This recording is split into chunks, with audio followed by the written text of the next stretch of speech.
Hey everybody, I'm Ricky Widmer along with Johnny Karlic, and today we're talking Marvel Cinematic Universe here on the Rick and Johnny podcast. Are you worthy? I hope so. And now let's move into our final topic, Johnny, and this is one where we were originally going to do the first three, and then me and you got to talking before the podcast. We're like, should we talk about Marvel? I mean, Robert Downey Jr. came out. With a Facebook Live. Facebook Live, the set, and them starting to film of Infinity Wars. You said you watched something where it was basically the Russos and Kevin Feige kind of talking about Infinity Wars, and we were like, you know what? It's kind of far from Infinity Wars, but then you mentioned something, a little bit of a theory that you have. Yes. Of where we might be able to find the lone gem that we have not seen. Because if you're like, guys, I need a recap, how many gems have we found in these movies? Here they are. We've got the space gem. That's the Tesseract. Then we have the reality gem, which is the ether. The ether from Thor: The Dark World. Yes. And then we have the power gem from Guardians of the Galaxy. Inside the orb.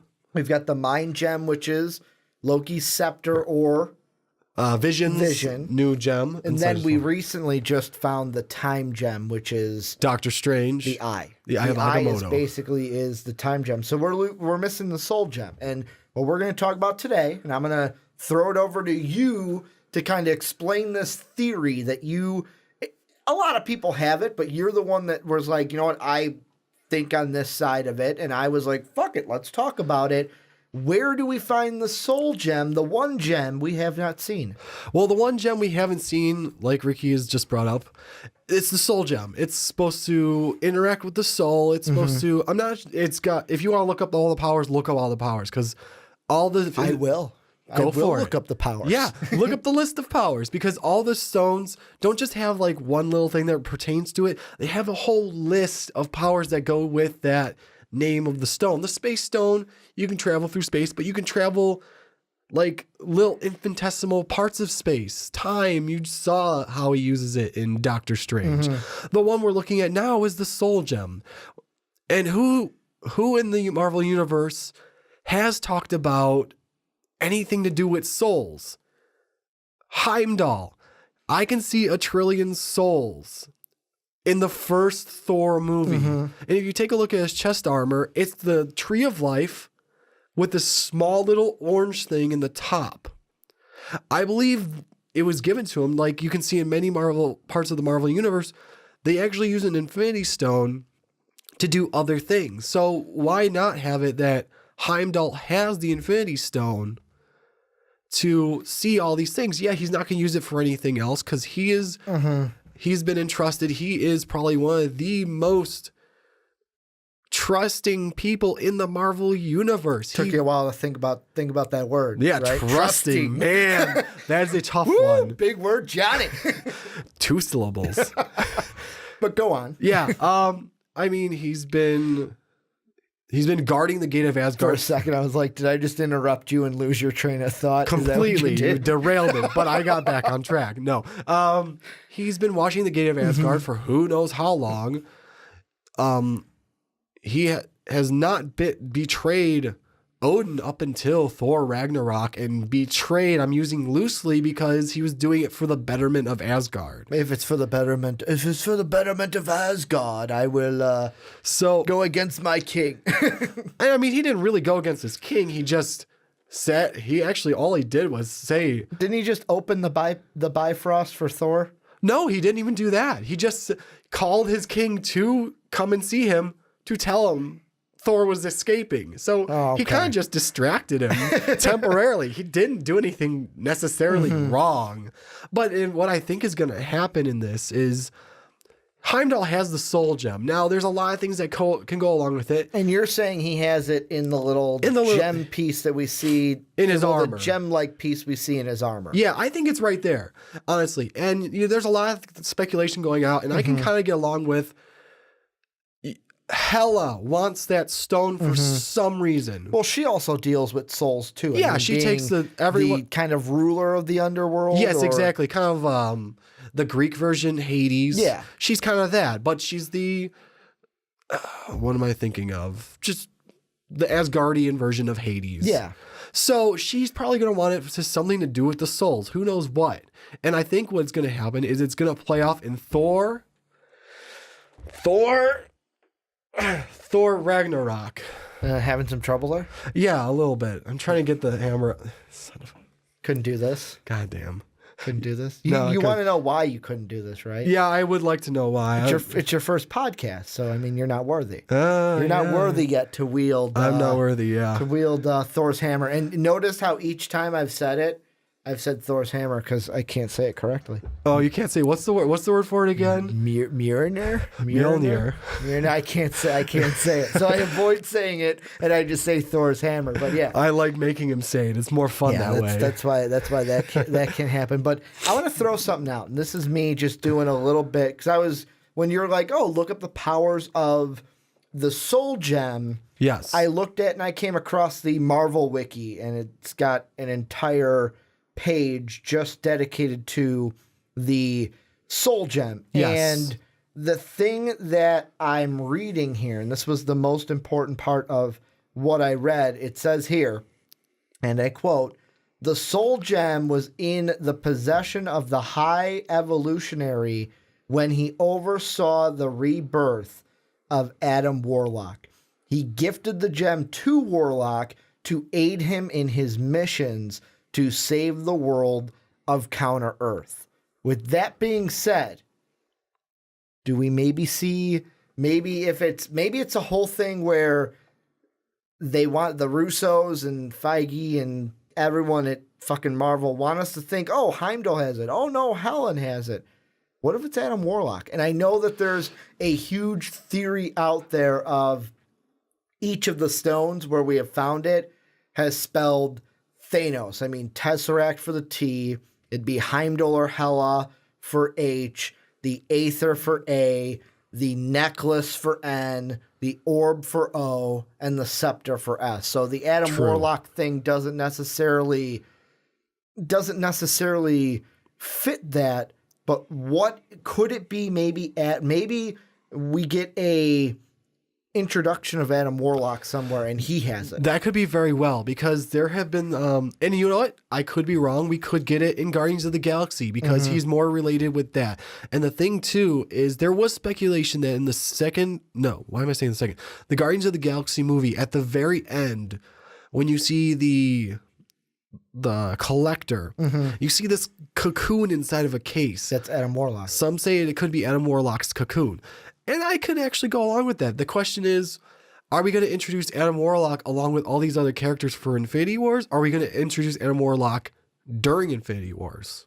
That could be like what if it's one of these things where, I mean, because one of the things in the movie, you sent me the YouTube video and I'm going to put it down below in the description for everyone else to see. You can gotta pause it, watch it, come back to here. But one of the things that they mentioned was they wanted it to, I think it was Feige that mentioned it, where it's one of those things where they wanted, we've known forever that Thanos is going to be the villain. He's going to be the big bad of the big baddie Infinity for Wars. Infinity Wars. We've known it since the end of Avengers 1. Yes. And it's how do you set them up for the Avengers to go up against this, but still feel surprised about it, is what he was saying. And he mentioned that's why they tore them apart and did Civil War. They split the team. Everyone split. They're at their weakest time. So basically Thanos can blindside them. What if it's something where, to go off of that, we're not going to introduce it with Thor Ragnarok. We're not going to introduce it with Guardians of the Galaxy number 2. What if they want us to go into Infinity Wars thinking, where is it? Very probable. Where is it? And then, bam, in Infinity Wars in the beginning, Thanos finds the gem, and then, bam, that's where the surprise. So it's kind of like a surprise, not just for the Avengers, but a surprise on us, everyone. too. Yeah. No, that's very likely, too. I mean, we don't have to get the Soul Gem right off the bat. We don't have to have it before Infinity Wars. All this stuff can happen during Infinity Wars, because we are going to have a part 1 and a part 2. So, heck, the Avengers and all the other superheroes that we're going to get in this big movie of all these superheroes together. We don't have to have them win the first one. We don't. Well, it could also be I wonder if it's going to be, because every Marvel movie has that one action set piece. I wonder if it's going to be part one will really set up part two, where maybe part one's more of the kind of non-action set pieces to set up everything to where when we go into Infinity Wars part two, it's kind of like what they did with Harry Potter when they did the seventh movie in 2 parts. Yeah, I get what you're I talking remember about. going with my cousin and her boyfriend to see that, and I got to the end of it and I went, what the fuck did I just watch? There was no action until the last half hour. What the fuck was this? And they kept telling me, oh, but all the action's going to be in the next one. And I went, the fuck? Really? Really? Yeah. I got to come back for the next one? Like, for me, I wasn't involved. Like, I wasn't engulfed in Harry Potter. So that was my agree. reaction. I didn't But even see it. they could do that for Infinity Wars. Where They could. All the action, it's like, bam, one set piece at the end. But then, boom, all the action's in part two. Yeah, the only thing I'm hoping Marvel doesn't do that, because, as you said, as a Marvel fan, as any comic book fan, you're kind of gonna say, well, what the fuck? Because What the fuck? I mean, who wants to have an Avengers movie or Avengers Guardians of the Galaxy, Doctor Strange, and whoever else they're gonna throw in there at the end, and have no action, just everyone building up, and then what, an hour to 2.5 hours of all this happening and no action, cut to an end scene. I think you're going to make a lot of fans angry. I'm hoping, a lot of it, more of it should be maybe the building, but you're going to want some action. Maybe have the Guardians of the Galaxy fight what side of the Avengers you're going to have, because they don't know each other yet. And the one thing I'm looking at right now, I pulled up an article, and it's from moviepilot.com. Okay. And it's an article that was written at the end of December, this past December. And it said 3 hints that Adam Warlock could still appear in the MCU, if not Avengers Infinity Wars. And here's the 3 they throw out. 2 we've already mentioned. Yes. 1, the Cocoon. Yes. 2, the Soul Stone. Yes. And then 3, they mention the Fault. The Fault. Which is, it says here, this is an interesting little theory that is taken from an Easter egg found in Thor: The Dark World. In the scene where Dr. Eric Selvig, in the mental hospital where he's using Stan Lee's shoe to illustrate the alignment, there's a lot of writing on the blackboard behind him that points to Marvel Comics lore, which could have big implications for the fucking MCU. So basically talking about, because on the back blackboard you see like 616 Universe, you see the Crossroads. It's basically from that, and it even says there the Fault on there. So that's taking it from an Easter egg from Thor: The Dark World. To me, that's kind of it says the Fault. For those of you who don't know, the Fault was born when Black Bolt, king of the Inhumans, detonated a huge bomb as part of a plan to stop an ongoing war. Tearing a hole in the universe, the Fault started to grow, threatening to swallow up all space and time until Adam Warlock showed up. He was able to stop the Fault from expanding, but in the process lost his life. So that could be something where we also see, like, maybe he's caught in the Fault right now. Maybe. And boom, he gets out of it somehow, and we see him again.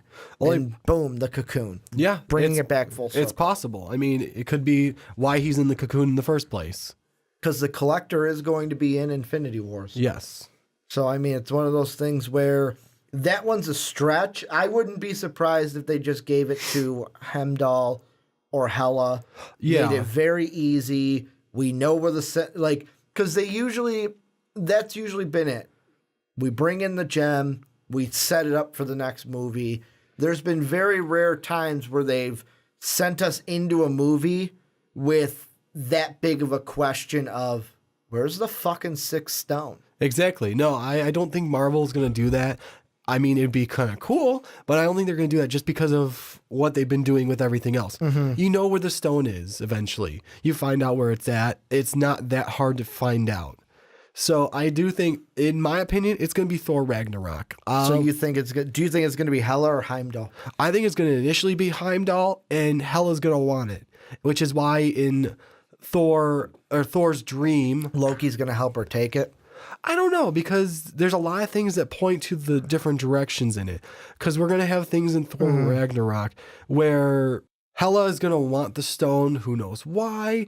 Loki's probably done something bad as when he was pretending to be Odin. Because in Thor's dream in Avengers Age of Ultron, we see everyone's dead, which is part of, and we see But could that also be because of the Hulk? The Hulk is going to be in this. And See, it's basically going to be a twist of Thor Ragnarok, but with Planet Hulk. See, that's what I'm thinking. There is actually a cartoon called Thor versus Hulk that I think they're going to kind of loosely base it off of. I think we should talk about that on a later podcast to get more into it. Johnny told me ahead of time. He's like, I don't want to get too far into it because Johnny's got a theory. I got a theory about Thor Ragnarok. This is a spoiler. Johnny's got a theory. We're going to save that theory because he wants to talk about that as we get closer to Thor Ragnarok. But one last time, you going Heimdall, you going with Hela? Just Heimdall or Hela? Do I have to choose? Because I'm going to say Heimdall into Hela.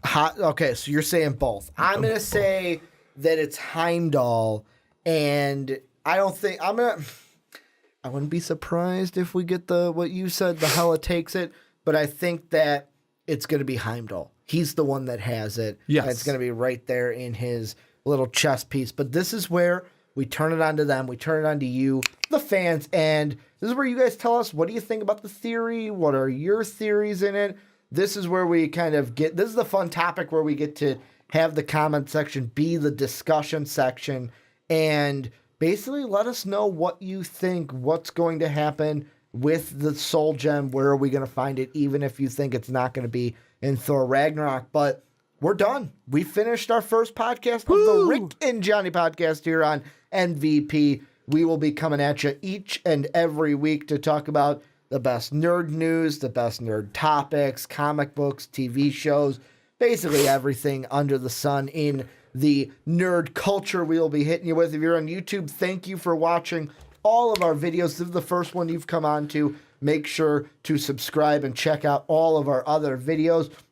If you're on Blog Talk Radio, iTunes, Stitcher, thank you for listening to the full podcast, and make sure to hit that follow button on Blog Talk Radio so you get to know where all of our full-length podcasts get posted. But last thing I got to do, the Twitter. For mine, it's Ricky Widmer. For Most Valuable Podcasts, it's MVP. Johnny, what's your Twitter?